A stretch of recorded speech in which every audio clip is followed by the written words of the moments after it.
ఇప్పుడు అసలు మ్యాటర్లోకి వెళ్తే అరుణాచల్ ప్రదేశ్ చైనా డిస్ప్యూట్. ఒకే ప్రాంతాన్ని రెండు దేశాలు తమదిగా చెప్పుకుంటున్నాయి, అది కూడా వేరు వేరు పేర్లతో. ఇండియాలో మనం అరుణాచల్ ప్రదేశ్ అంటాం, కానీ చైనాలో ఈ ప్రాంతాన్ని జగ్నాథ్ అని పిలుస్తారు. అంటే ఇది వాళ్ళ సౌత్ టిబెట్ అని వాళ్ళ ఉద్దేశం. ఈ విషయంలో ఇండియా స్టాండ్ చాలా క్లియర్. అరుణాచల్ ప్రదేశ్ అనేది ఎప్పటికీ భారతదేశంలో ఎప్పటికీ విడదీయరాని అంతర్భాగమని ఇండియన్ ఎక్స్టర్నల్ అఫైర్స్ ఎప్పటి నుంచో చెప్తున్నమాట. మరోవైపు చైనా వివాదం ఏంటంటే వాళ్ళు ఏమంటారంటే భారత్ చట్టవిరుద్ధంగా అరుణాచల్ ప్రదేశ్ ని తమలో కలుపుకునిందని వాళ్ళ అభిప్రాయం. కానీ ఇది నిజం కాదు. అరుణాచల్ ప్రదేశ్ అనేది ఎప్పటి నుంచి ఇండియాలోనే ఉన్నది. అయితే ఈ గొడవ కారణం ఏంటంటే ఈ గొడవ ఇప్పుడు మొదలైంది కాదు. దీని మూలాలు 100 సంవత్సరాల క్రితం బ్రిటిష్ ప్రభుత్వంలోనివే. ఆ కథ ఏంటో తెలుసుకోవాలంటే కాస్త చరిత్రలోకి వెళ్ళాలి.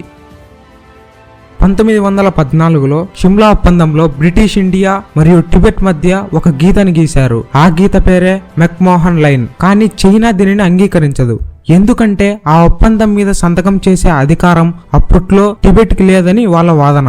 ఒకసారి ఈ టైం లైన్ ని అబ్జర్వ్ చేస్తే మనకి ఇంకా క్లియర్ గా అర్థమవుతుంది. 1914లో మెక్మోహన్ లైన్ ని గీశారు. 1951లో చైనా టిబెట్ ని ఆక్రమించింది. అప్పుడు ఇండియా చైనాకి డైరెక్ట్ బార్డర్ ఏర్పడింది. 1962లో ఇండియాకి చైనాకి మధ్య ఈ విషయంపైనే యుద్ధం జరిగింది. ఆ తర్వాత 1987లో ఇండియా అరుణాచల్ ప్రదేశ్ కు పూర్తి రాష్ట్ర స్థాయి హోదా ఇచ్చింది. ఆ తర్వాత మన ఇండియా అరుణాచల్ ప్రదేశ్ ఇండియాలో ఒక ఇంటిగ్రల్ పార్ట్ గా డిక్లేర్ చేసింది. అంటే అరుణాచల్ ప్రదేశ్ అనేది ఇండియాలోనే ఒక ఇంటిగ్రల్ పార్ట్ అని దాని అర్థం. అసలు ఈ ఒక్క ప్రాంతమే ఎందుకు అంత ప్రత్యేకం? చైనా అరుణాచల్ ప్రదేశ్ ని ఎందుకు లాక్కోవాలని చూస్తుంది మరియు ఎందుకు ఇంత ఇంట్రెస్ట్ ని చూపిస్తుంది? ఇక్కడ చాలా అంశాలు ముడిపడి ఉన్నాయి. అందులో ఒకటి మతపరమైనది. టాంగ్వాంగ్ లోని బౌద్ధ మతం దలైలామా వారసత్వానికి చాలా ముఖ్యం. ఇంకా మిలిటరీ పరంగా చూస్తే మన 7 సిస్టర్స్ స్టేట్స్ ని కలిపే చికెన్ స్నెక్ అనే ప్రాంతం అరుణాచల్ ప్రదేశ్ కి చాలా దగ్గరలో ఉంది. చైనా ప్లాన్ ఏంటంటే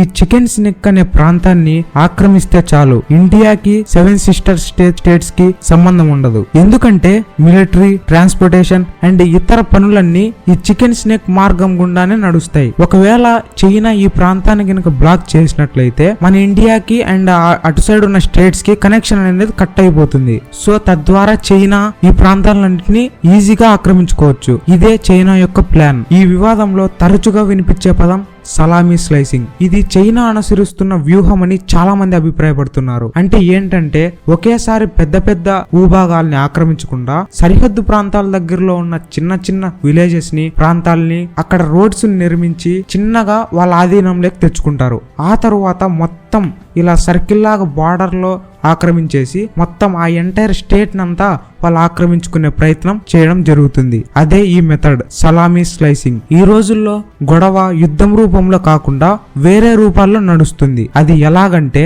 ఉదాహరణకు చైనా అరుణాచల్ ప్రదేశ్ వాసులకు స్టేబుల్ వీసాలను ఇస్తుంది. దానికి కౌంటర్ గా మన ఇండియా ఈ వీసాల్ని అసలు గుర్తించదు. చైనా అక్కడ ఊర్లకు వేరే పేర్లు పెట్టుకుంటుంది, అవి మావని చెప్పేసి. అండ్ ఇండియా వాటిని సులువుగా తిరస్కరించేస్తుంది. చైనా అరుణాచల్ ప్రదేశ్ లోని చిన్న చిన్న ప్రాంతాలను ఆక్రమించి చైనాలో కలిపేసుకోవాలి అని చూస్తుంటే మన ఇండియా మటుకు స్ట్రాటజిక్ గా సేలా టన్నల్ లాంటి మెగా ప్రాజెక్ట్స్ ని చేపట్టి దాన్ని కౌంటర్ చేసేస్తుంది. ఇక్కడ మన ఇండియా ఏం చేయాలంటే ప్రతి క్షణం అప్రమత్తంగానే ఉండాలి. ఎందుకంటే చైనాకి గుంటనక్క అనే బిరుదు ఊరికే రాలేదు. ఎందుకంటే మొన్న జరిగిన SCO సమ్మిట్ లో చైనా చాలా ఫ్రెండ్లీగా నటించింది ఇండియాతో. కానీ చైనా ఎప్పుడూ ఆ అరుణాచల్ మీద ఒక కన్ను పెట్టే ఉంటుంది. అందుకే మనం అప్రమత్తంగా ఉండాలి. ఆల్రెడీ మనం ఒకసారి ఎక్స్పీరియన్స్ అయ్యాం.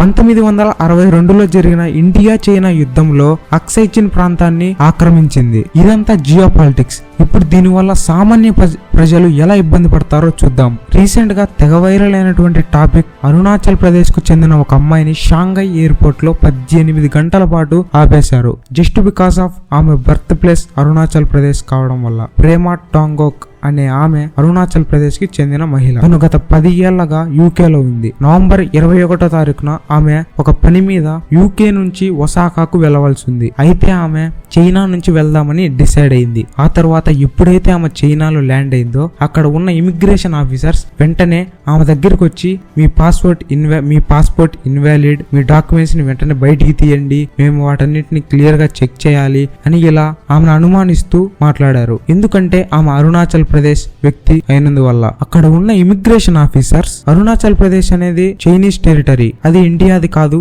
అన్నారంట. అండ్ మీరు వెంటనే చైనీస్ పాస్పోర్ట్ కి అప్లై చేసుకోవాలని చెప్పారంట. దీంతో ఆమెకి తెగ కోపం వచ్చింది. దీన్నంతా ఆమె తన ఎక్స్ అకౌంట్ లో పోస్ట్ చేసి తెలిపారు. చూశారు కదా దీనివల్ల సామాన్య ప్రజలు ఎలా ఇబ్బంది పడుతున్నారు అనేది. సో ఇది గైస్ ఇవాల్టి వీడియో. కంటెంట్ నచ్చితే లైక్ చేసి షేర్ చేసి ఛానల్ ని సబ్స్క్రైబ్ చేసుకోండి. And thanks for watching.